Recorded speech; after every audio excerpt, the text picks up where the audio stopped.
Stock car racing, the fulcrum of motor racing in America. While NASCAR's Winston Cup stars whiz around super speedways competing for millions, every weekend, thousands of neighborhood racers face off for just hundreds of dollars. 1 year ago, those worlds collided when the number 28 brought international flavor to this event. I just went for broke there at the end. Hell, I didn't have nothing to lose, and the owner told me if I wrecked it, he'd be proud of me. That's true. This year, I've been coming here since about 1982, and I think this is the best field of cars that we've ever had here. You know, you got guys from the Midwest all the way from the West Coast, you know, and A.J. Foyt, the legend himself. Well, the colors are now more familiar, as is the number. Black and orange, number 14. A.J. is back to avenge last season when he finished third but thought he should have won the Copper Classic.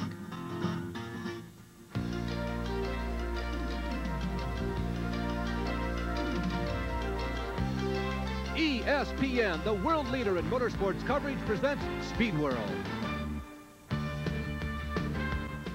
Larry Newber and Steve Chassie in Phoenix, Arizona for the annual Copper Classic. You know, they always run 4 divisions out here, Steve, but only one has been invited to every single Copper Classic, and that is the stock cars, the subject of today's telecast. And in many ways, this race here at PIR represents the changing face of late model stock car racing, particularly on pavement on the West Coast. Drivers like Jim Thurkettle, a 3-time winner on this mile, Gary Collins, who won twice, and Jimmy Enzolo, the winner of hundreds of races on the West Coast, well, they've hung up their helmets and they no longer come here to Phoenix. One driver, Rick Corelli, is spanning a couple of generations. He used to run with those guys, but he's still competitive today. But it is the younger drivers that we're looking at here at Phoenix, Arizona, and they have qualified up front again this season. That's right, Larry. We have 3 young ones. That's Scott Hansen, Mike Chase, and Teddy Musgrave, who was last year's winner. But we also have a surprise visitor from Canada. Junior Hanley's here today. Well, Steve, for many of the drivers that are entered here today, this is their biggest race of the season, the only time they compete on a track quite like this. You'll see neighborhood drivers, but there is one international star who is also raring to go. He's anxious after a spectacular performance a year ago, and Gary Lee is with him now. Well, Larry, Steve, thank you and good afternoon. And here is a guy that's seen a lot of guys come and go in the past 35 years of racing. But I tell you, AJ, I don't think anybody is having more fun this weekend. I have seen a smile on your face. This is a good time. It really is. It's a lot of fun racing. The race has been good out here all weekend, and just hope it still continues to be fun today. You have a good starting position. A lot of folks up here in the stands would like to see you in victory lane. I'd like to be there, but, you know, there's these boys run these cars every week, and this is the second time I've ever driven one, so we're going to give her a hell of a go. It's always nice to be in the middle of the desert, in the middle of the winter. You can see it's 61 degrees at race time. The winds are out of the southeast at 10 to 15 miles per hour, and there is a slight chance of rain, although it's been unseasonably cold here this week, so race day has dawned nice. Now for that command, everyone waits. Gentlemen, start your engines. So the late models roar to life here on the front stretch at the Phoenix International Raceway. Steve, here's the racetrack we're going to be competing on today. Phoenix is a real fast 1-mile dogleg oval. It only has a 60-foot width for a fast track that's very narrow. The traditional rollout to the starting grid here at Phoenix. The number 37 out of Texas, Randy Hollingsworth. You can see the number 21 open-wheel racer from the Denver, Colorado area. That's Bobby Fix. And you'll see a white number 52 coming up here. Familiar to all ESPN viewers, that is Rich Vogler. Here is the lineup. Mike Chase, the champion from the Southwest, is on the pole. Rick Corelli on the outside. Row number 2 from Canada, Junior Hanley, and from the Midwest, Scott Hansen. The third row inside is Ted Musgrave, last year's winner. On the outside, Ken Peterson, a road racer from here on the West Coast. Steve Burgess and A.J. Foyt, row number 4. Ken Schrader and Bob Lyon, they're side by side in the 5th row. Tony Raines and Ray NEVEAU from the West Coast, and in the 7th row, Rick Crawford from the Southeast and Ron Hornaday Jr. Row number 8, Harry Brady and Randy Olson, cars number 3 and 17. Next, Greg Scheidecker in car number 10 and Danny Crafton in 46. Greg Biffle and Ron Esau share row number 10. In the 11th duo, Loran Kelly and Randy Hollingsworth. And in the 12th row, starting on the inside, Ray Daniels and Dave Scheidecker. 13th row, Bobby Fix and Dennis Dyer, a substitute driver this weekend. And in the 14th row, side by side, are John Dillon and Ray Lawson Jr. In row number 15, Scott Lee and Chris Miles. Now we're back to the 31st starting position. That's Rich Vogler and Jay Watson, flanks on his right. In the 17th row, Jim McGuire and Joe Bowers. Steve, this racetrack, it's a tricky one for these late models. We've seen that in the past years here. It really is. These cars mostly are designed to run on a half-mile track. On a very fast track like this, it's hard to get the cars to handle the way you like. And if you get in just a little trouble, get out of shape a little bit, you seem to oversteer the car, and you're always in trouble until disaster strikes. Looking for the green flag this time around. Mike Chase is bringing this field by. The double green flags are out, and this race is underway. That's Rick Corelli from Denver, Colorado on the outside. This is a real drag race into the first turn. We'll see who gives up first. Chase is out of control, Steve. Similar to what you were describing. He spins around. And there was A.J. Foyt just ran into the back of Junior Hanley, and his hood came up. So Mike Chase, the pole setter, and we've had other problems here on the racetrack. There is Ray Daniels from Denver, Colorado, in car number 80. His career dates all the way back to the 60s. He started at the base of Pikes Peak, and here's Foyt in. I don't see any damage other than the hood. It remains to be seen if he got any suspension damage, but usually when you tap someone like that as easy as he did, it's just body damage. Now we have an interesting situation here. Now there's Chase. Here's a replay of what happened at the start of the race. Looks like Chase just gets in the middle of the corner and the car just comes sideways. That overcorrection I talked about, lost the car. He spun right in the middle of everybody. Hanley stopped to miss him. Foyt hit Hanley in the back, and now the guys in the back of the pack are looking for a place to go. And Steve, it is amazing when the leader or the pole setter of a race spins out in the first corner and everybody else misses it. It is amazing, and it doesn't always happen. Like I say, the guys in the back of the pack, like Crawford and Douglas, both had accidents because it gets jammed up and you have no place to go. Yeah, I said everybody missed him. Nobody ran into Chase, but these people were involved in their own incidents. Now, we're trying to keep you updated on the Foyt situation. Let's go down the pits to Gary. Can you tell yet if the car's okay, AJ? I think so. If the hood nut stays on it, I think we'll be all right. It's just one of them deals where somebody locked it up and I couldn't stop. Little deja vu. You went from the back of the pack again last year. Well, that'd be more fun if we do it again. You'll have more laps anyway. All right. Well, as Gary indicated, the rules dictate that AJ must now go back to the rear of the field to start this race. There is Rick Crawford. He will not even be able to compete today. Foyt hopes to repeat last year when he became a threat from the back. Today's race is being brought to you by Quaker State. The big Q is one tough motor oil. And by Busch, the beer with a taste as smooth as its name. We'll be back with the restart of the stock cars at the Copper Classic from Phoenix, Arizona after this.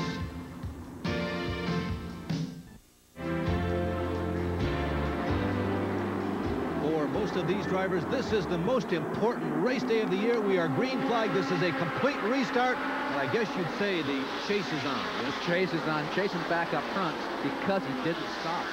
So Mike Chase, remember, he spun the first time we tried to start this race right there in turn number 2. He did not stop on the race course, nor did he go to the pit area, so he was allowed back to his original position. And right now, Rick Corelli is testing his right side. This is a great race. Both these guys are running flat out, and they're side by side on this very narrow racetrack. Scott Hansen, Ken Peterson on the high side.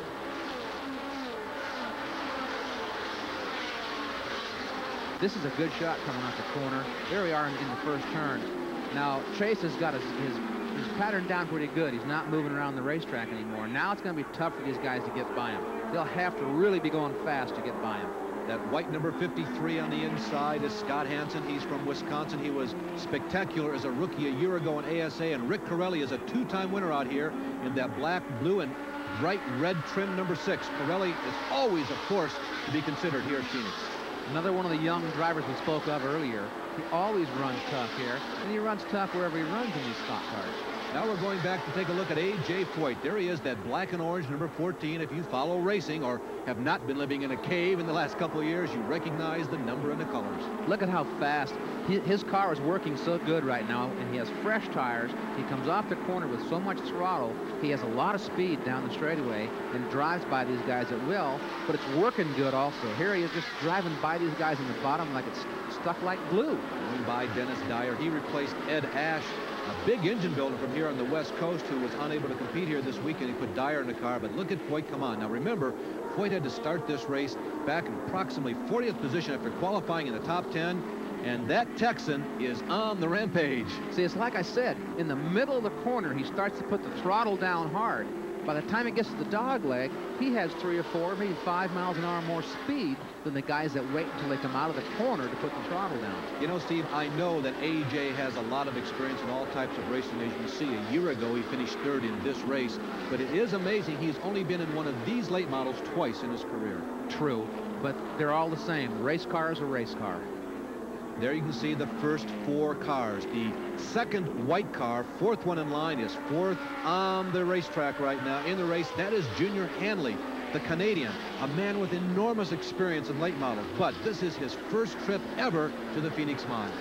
It shows that he has a lot of experience, because a new driver, when he first comes to Phoenix, usually has a hard time finding out how to run the racetrack.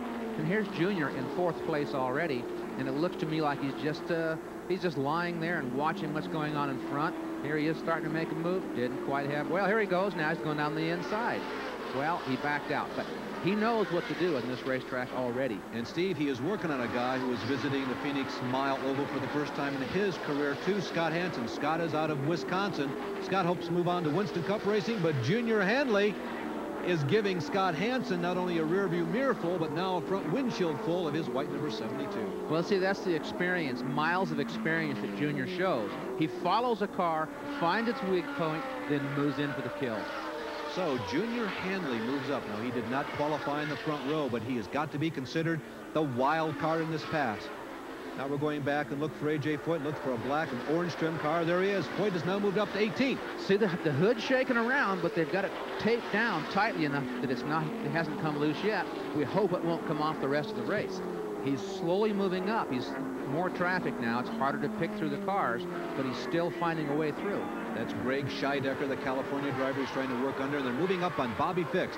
Bobby is an interesting story. That white number 21, he came from sprints and midgets, but he tried some road racing for a couple of years, and now he's basically in the 3rd phase of his career. He's running late models. Well, all that experience gave him good exposure to different types of racetracks, different situations, and it's showing. He's doing well here. Chase, Corelli, Hanley, California, Colorado, and Canada. Those are the first 3 positions as Rick Corelli is seeing Mike Chase not disappear in the distance, but Chase has opened up some ground between himself and the 2nd and 3rd running cars. Oh, we have a spin. There's a spin. There's Rich Vogler spinning. We don't know why it happened. We didn't see it. Maybe we'll get a chance to look back at it. Yeah.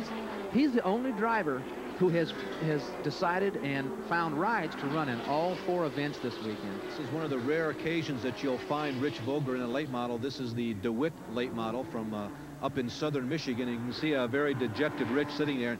And Steve, with the smoke coming out of there, I think there was probably a car problem with Vogler that put him out of this race. There's Ken Schrader pulling out the 2nd turn pull-off area. Ken is running extremely fast at Daytona again this year and could have his 3rd pole with a good run. He has been one of the battle cries for short trackers all across America, Steve, since he has gone to Winston Cup racing. There's Rich Vogler. He's left only to assess his situation. Here is the top 10 early at the Copper Classic. Chase is the leader. Rick Corelli from Denver is 2nd. Canadian Junior Hanley is running 3rd. Midwesterner Scott Hansen is 4th. And last year's winner, Teddy Musgrave, is 5th. In 6th is Steve Burgess. Road racer Ken Peterson is 7th. Tony Raines is 8th. Ray NEVEAU is 9th. And Danny Crafton is 10th. We'll be back after these words.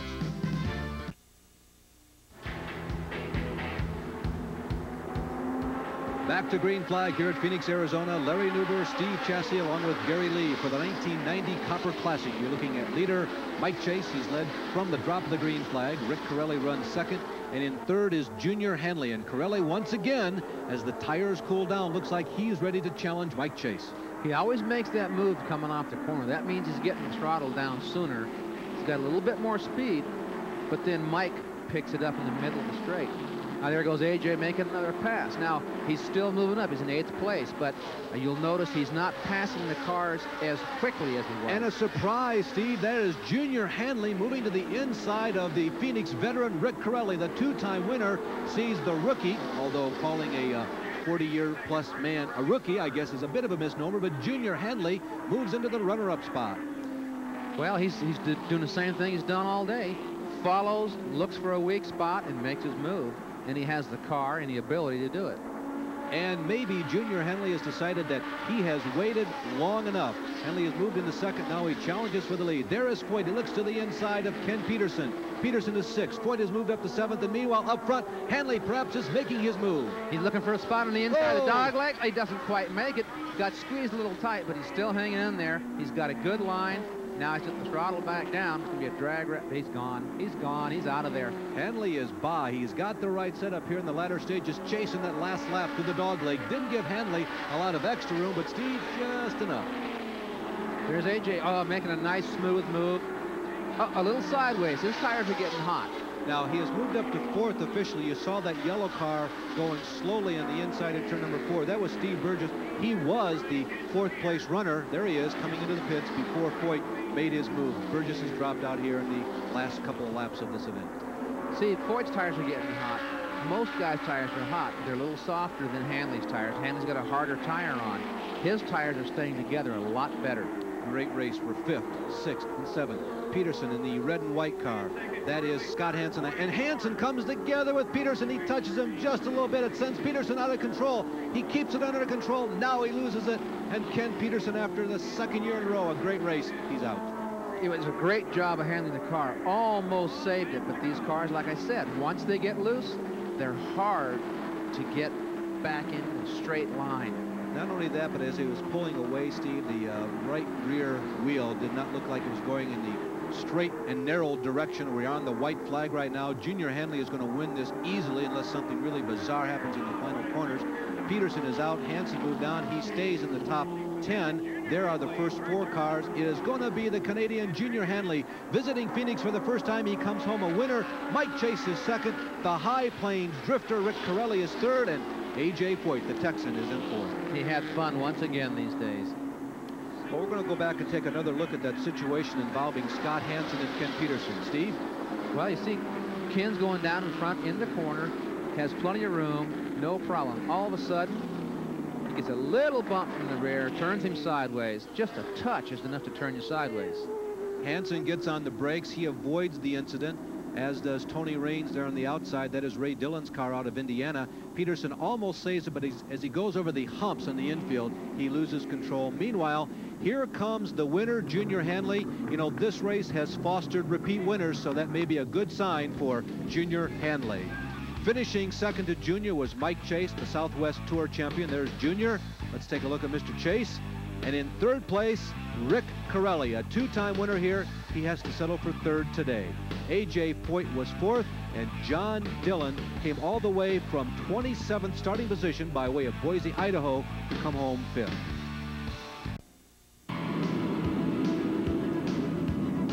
It's a major plume in the cap of any late model driver, and Junior Hanley has won the Copper Classic at Phoenix, Arizona for 1990. What a way to start the season. A drink of Gatorade, a wave to the crowd. Congratulations. But I have to ask you, what has taken so long for you to come down here from Canada to win the Copper Classic? Well, we had quite a good business, and we sold it out last year, and we couldn't race very much. Now we're going to race quite a bit. We talked with your crew earlier in the race. They said, we're going to wait another 5, maybe 8 laps. He's very content back there, and I think 3rd spot at that time. Obviously, the strategy worked out very well. Well, we had some new tires from Hoosier, and we run with hard ones all the way around, where everybody else run with softer ones, and the Hoosier tire did it. And you had a guy coming up there in about the 4th spot in that black and orange number 14. And when I was talking to AJ's crew, I said, can he do it? And they said, well, maybe he can get to 2nd, but I don't think he can handle Junior. Well, that's really good to hear. Nice to hear, but I think if he would have got up there, we would have had a good race. Are you back here next year? I'd like to be, yeah. Congratulations. Thank you very much. So Junior Hanley really cashes in, Steve, on his first visit ever to the Copper Classic here in Phoenix. Here he is making his winning pass of Mike Chase. Entering the corner, a nice straight line on the inside, has a good line through the corner, lots of throttle, power down, and just drives away from Mike Chase. And in watching the ease with which he did that, it makes you wonder, has he been in control in this race since the halfway point? There he is, the winner,